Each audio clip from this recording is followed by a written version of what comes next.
This conference will now be recorded.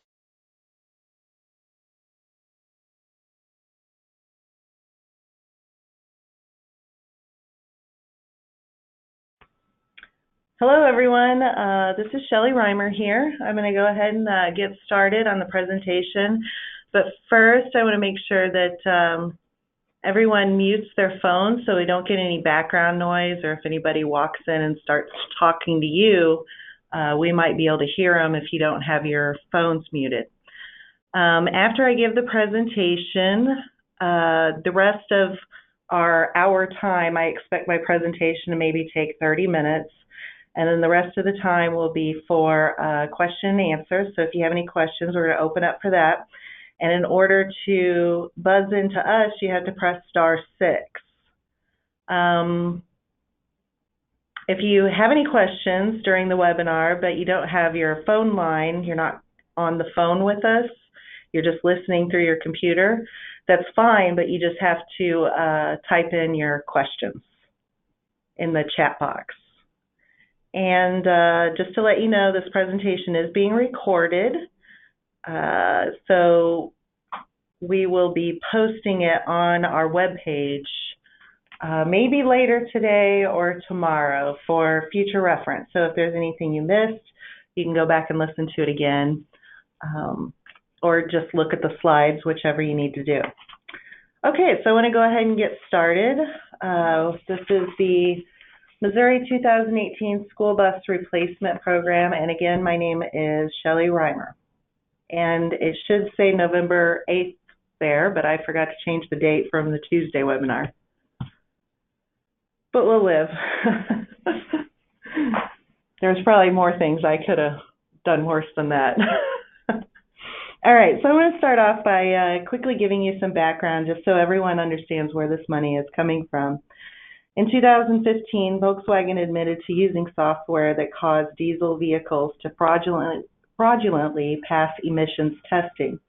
There were 590,000 affected vehicles across the U.S., with 7,500 of those being in Missouri.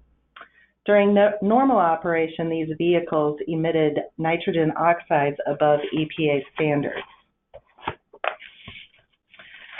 So Volkswagen ended up paying $2.9 billion to an environmental mitigation trust fund. Missouri's share of that trust was $41 million. So the $2.9 billion was divided up among the states, and Missouri had $41 million.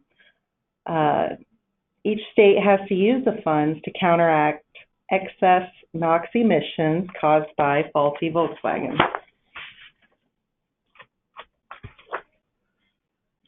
Okay, so to start with the school bus replacement funding specifically, in fiscal year 2019, we'll be funding 74 buses with up to a $22,000 award each. And then there's going to be 5 additional buses for financially disadvantaged districts with approximately a $90,000 award each. The Missouri legislature appropriates to the department funds from the trust each year, and the department used Volkswagen trust funds to match the Federal Diesel Emission Reduction Act, which is the DERA grant, and that resulted in a bonus. So we were able to maximize the DERA funding this year by using the Volkswagen money. Okay, so the next slide, 5. I'm going to say slide numbers because I believe we have someone listening in on the phone who doesn't have the slides electronically. So for them to keep up, I might say slide numbers. So slide 5. For fiscal year 2019, we have available for school buses $1.474 million, and that breaks down into the $1 million is of the Volkswagen funding, and that makes 45 buses at $22,000. And then we have $474,000 for the 5 financially disadvantaged district buses. The federal DERA funds come in at $638,000, which will fund 29 buses. And then we have a total of $2,112,000 for 79 buses across 45 school districts. On the next slide, we have the financially disadvantaged school district bus replacements. Again, there's 29 school districts that are eligible, 5 bus replacements. They'll get 100% funding for the new bus at approximately $90,000 is what we estimate. It will be a lottery selection process, so we're going to draw the 5 out of 29. We have not done that yet. We're working on scheduling that now. And once we select the 5, then we will have then we'll take the applications, which really at that point, the applications are just providing contact information and the information on the eligible bus. And we plan to offer an additional round for the financially disadvantaged in future years.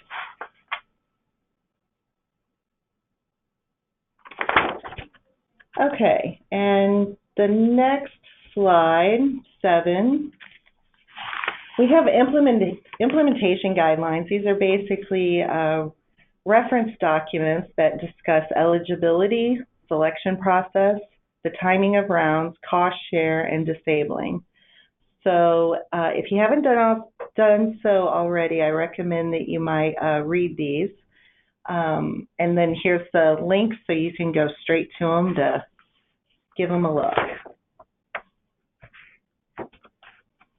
Okay, and one thing I want to be clear about is that this is a rebate program. So you will purchase the new bus and fulfill all of the program requirements. And when the project is complete, the department will issue a payment to the recipients for 25% of the bus cost, but not to exceed $22,000. We anticipate project completion by June 30th, 2019. Again, I just want to clarify that for the financially disadvantaged districts, the rebate requirement the financially disadvantaged districts aren't subject to the rebate requirement. For those buses, the department will provide the funding up front.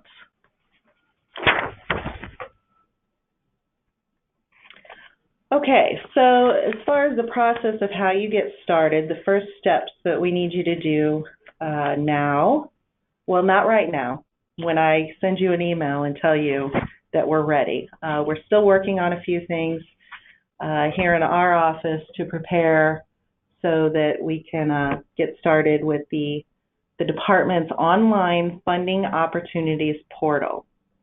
On the slide 9, you'll see that there's a link.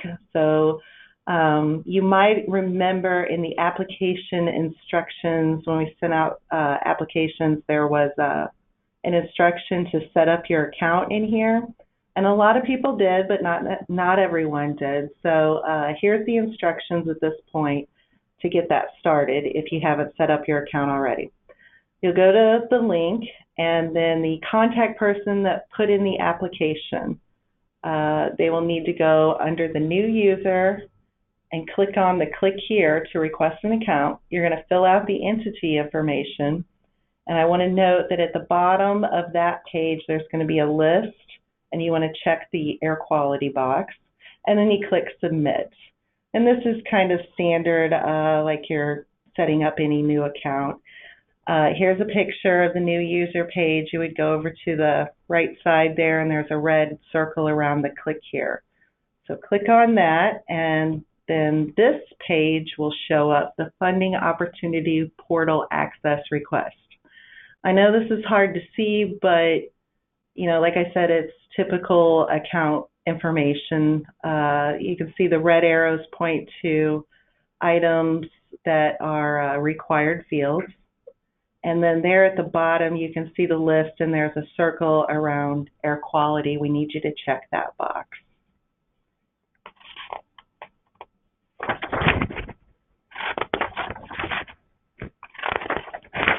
Okay. So after that, the person who filled out that information will receive an email notification to activate your contact record in the portal, and you'll get that email within 48 hours from submitting. And we think typically that'll probably happen faster, but just in case somebody's not in the office that day. But you should get that pretty quickly, and then you'll go in and activate your account. Under active funding requests, you want to click on, I'm sorry, maybe I should back up.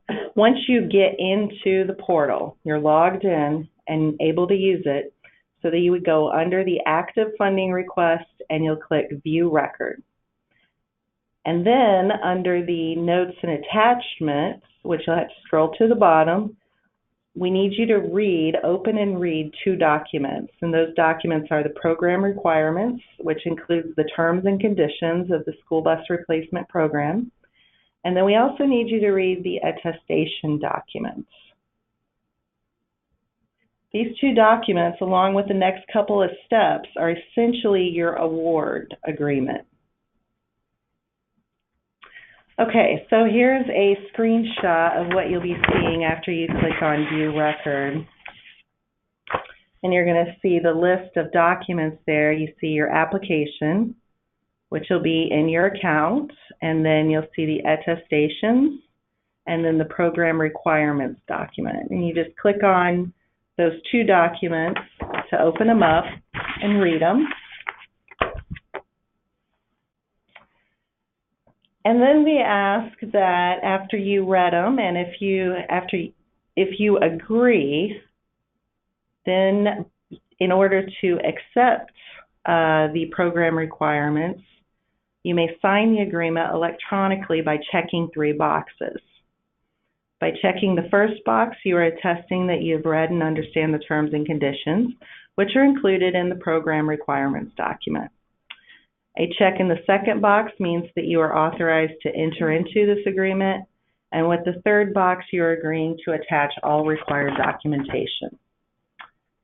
Here's what those steps are going to look like. This is a screenshot, so at the top of the page, you'll go to the click the edit button, and then you'll check the three boxes if you agree, and then you just click the save button. Okay, so now I want to go into the specifics of the program requirements, but first we want to make you aware that this presentation does not include every detail of the program requirements. All of the details are in the document you'll find in the Notes and Attachments section of the portal. So when you read it, you might run across things that we're not talking about here today, but all the details are in that. Okay, eligible buses for replacement. The old bus being replaced must be a 1995 to 2006 engine model year, and it has to be at least 14,000 pound gross vehicle weight rating. It has to be in current operation transporting students and must have been in service the previous year. It also should not have been planned for replacement through normal attrition before 2022. Let me just clarify that by signing the agreement, you're attesting that all of these are true about your bus that you're applying to replace. Okay, and the new replacement buses, they must be powered by a current or 1 year prior model year with the engine that is EPA certified. It also has to be of similar size and purpose as the old bus. And then more on the new bus replacement on slide 19. The purchase of the new bus must comply with applicable procurement procedures, and it may not result in the expansion of your bus fleet. So for every new bus that you get, you have to disable an old bus, an old eligible bus, the one that's on your application. Okay, next slide 20, required documentation. So these are the things that you're going to be providing to us through the portal. So the first thing that we need is the proof of E-Verify. and work authorization. If you go to the website here, you will complete the business entity certification, enrollment documentation, and affidavit of work authorization. And you'll go into the online funding opportunities portal, and you'll provide this by you go through to the notes and attachment section and upload it or attach it into that section.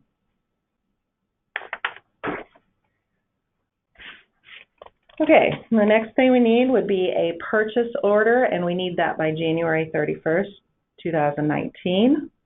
We will need an invoice showing proof of purchase and a copy of the check or wire transfer used to pay for your new bus.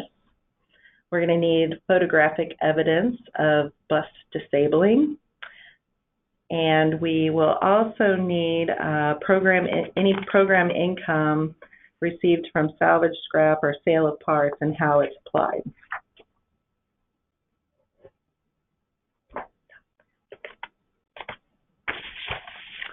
Okay, and then here's a list of the required photos of the old bus and the new bus.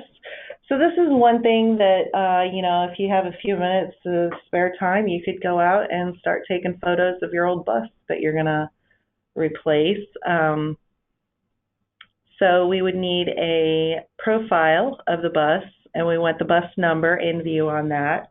We also need a profile of the engine, and it would be nice if we could get the bus number in that photo as well. We also need photos of the vehicle identification information in view, such as the VIN number, the vehicle make, vehicle model year, and gross vehicle weight rating. Photos of the engine information in view, and that would be the engine make, engine model year, EPA engine family name, horsepower rating, and engine serial number. I just want to note that some of these photos can be difficult to get on those engine tags, so you might have to take multiple photos of one tag from different angles in order to make it so that all of the necessary information is visible in the photo. I put on some example photos. First picture is the whole bus with the bus number there on the front bumper. And then we have a tag. I believe this tag is on the inside cab of the bus that has the VIN, the GVWR, and the model year of the vehicle. Here is an engine profile picture on the left, and you can also sort of see that bus number on the front bumper there. And then the next photo is engine make, model, horsepower, and serial number. Some of that stuff is hard to read, so you might have to, you know, do your best to get the very best photo you can. Again, this one on the left, this is an engine tag sticker, and they can be difficult, but it looks like that photo, if you look at that number in the center there, is what we're looking for. It's the SCPX-H044. As long as we can match it up with that should be adequate. So, and then the next one is model year, and you can see that one very easily. So, okay, and then the disabling bus requirements. I'm going to kind of get into some of the details of that. So permanently disabled means the vehicle is rendered permanently inoperable by one of the following means. The chassis and the engine of the bus may be torn apart or crushed to the satisfaction of the department. That typically happens at a scrapyard that has the equipment capable of tearing the buses apart. The second option is to destroy the engine by drilling a 3-inch diameter hole in the engine block and then cut the chassis in half, and you have to cut both rails. This must be completed within 60 days of receiving your new bus. So 60 days after delivery, we need to have the disabling completed. And the disabling process must be documented with photos and may be witnessed by the department staff. One additional item of note that I want to mention here is that you may keep or sell parts from your old bus, such as wheels, batteries, lights, cameras, seats, mirrors. Destroyed engines and chassis may be sold for scrap metal. However, program income requirements apply to any money that you receive from salvage or selling parts or selling for scrap metal. Okay, now here we have some photos. These are the kind of a series of photos for before a bus is being disabled and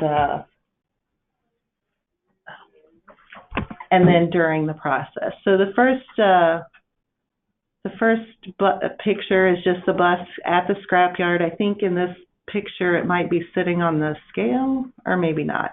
Anyway, it's going to the scrapyard to get destroyed. And the second picture is a picture of the engine before it's destroyed. So we kind of get before and after pictures at the scrap or salvage yard. Here's this giant claw that is tearing apart the top of the bus there and the roof of the bus. And then there's a photo of the engine. I think the claw yanked and pulled. Sometimes they'll pull them right out.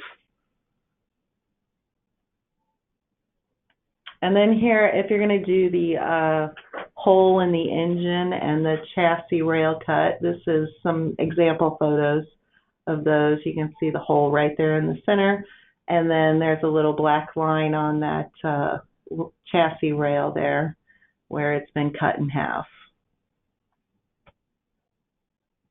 Okay, and the bus replacement timeline. So we had an application period which went from August 7th to September 14th.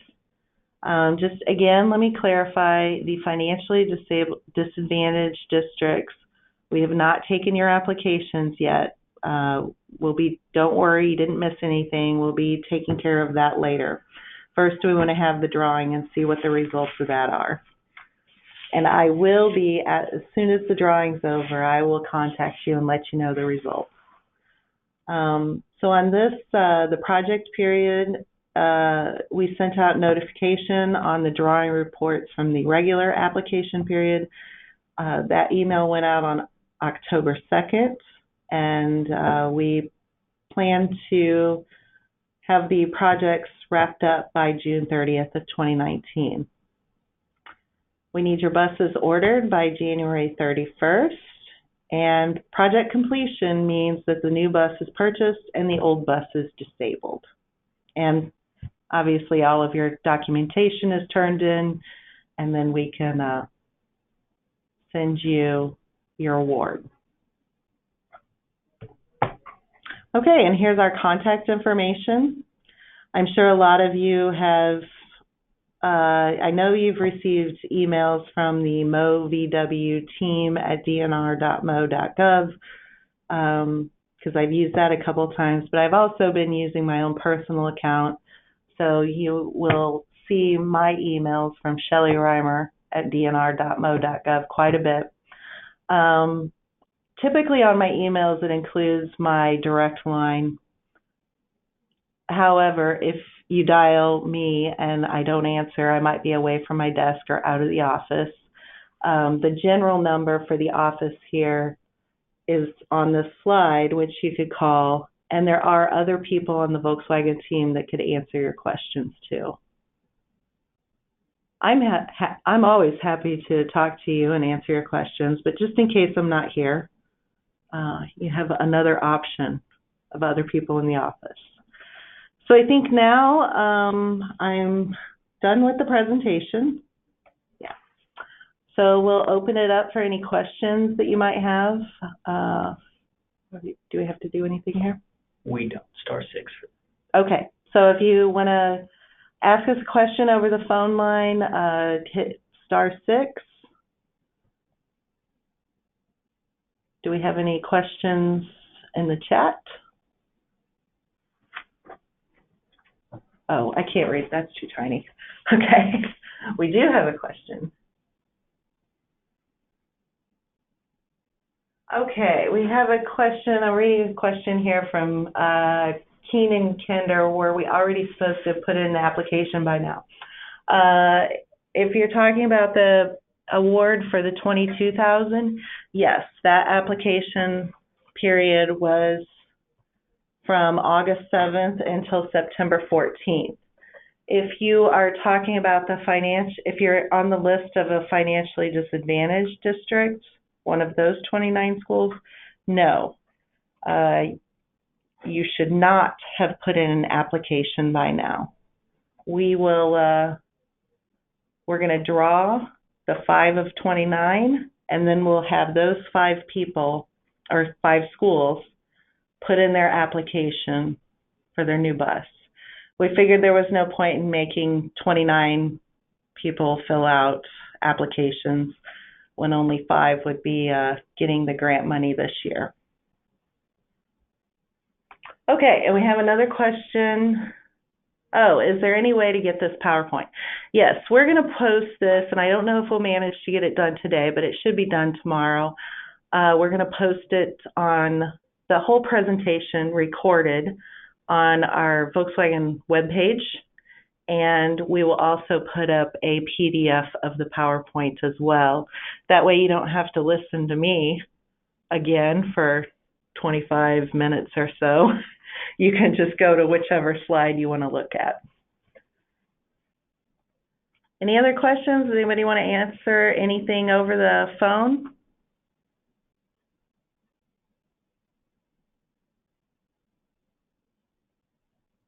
Okay, we have another question.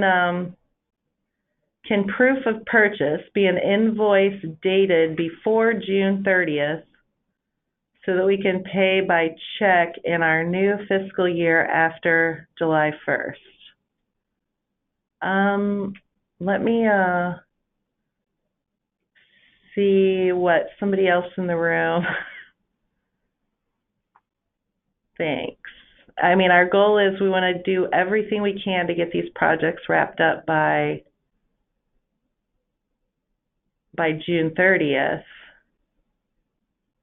And we are aware that, you know, we might need to have some flexibility. So I would say my answer is let's shoot for doing everything we possibly can to work this out to where you can have payment before June 30th. If we have to, and it just has to be, you know, within a couple days after in July, we'll see about working something out on that. I don't want to give you a definitive 100% answer because that's a little ways down the road, and want to see, we'll see how it's going as far as completions. We'll also see how many different school districts have this issue with the fiscal year break point. So I would say stand by on that one. Let's just wait and see.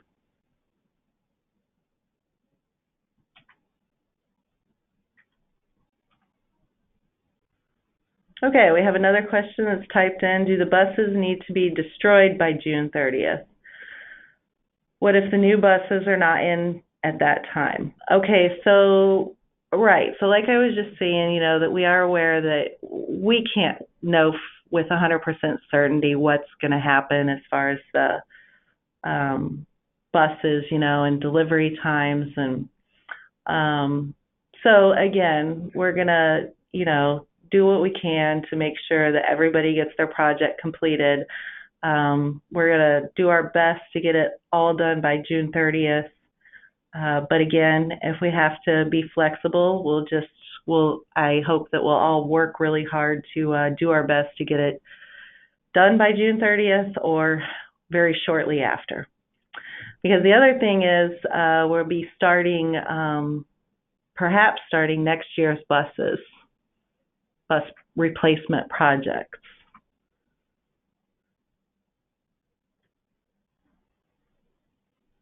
Okay, the next question is, if buses come in December, can we turn in invoice early?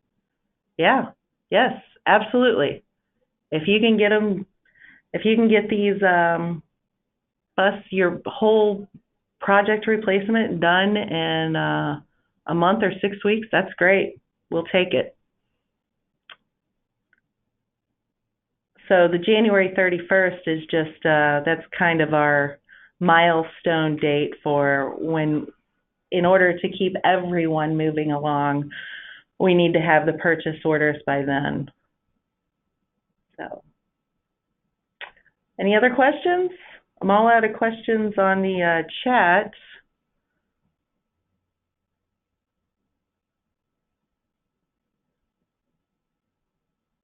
Okay. Is everyone sure? Okay, well, let me just say, this went really quick this time. I guess we didn't have any technical difficulties today so far, so we got through it pretty quick. If you do think of something or have a question, by all means, email me, call me. I'll get back to you as quickly as I can. I'll give one last chance for any other question.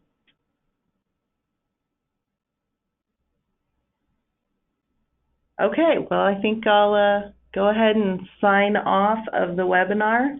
Thank you, everyone, and remember, I will be we'll get these posted. I might send out an email to let you know when they're posted. However, that might not get to you until Tuesday because Monday is a state holiday. So, all right, well, thank you very much.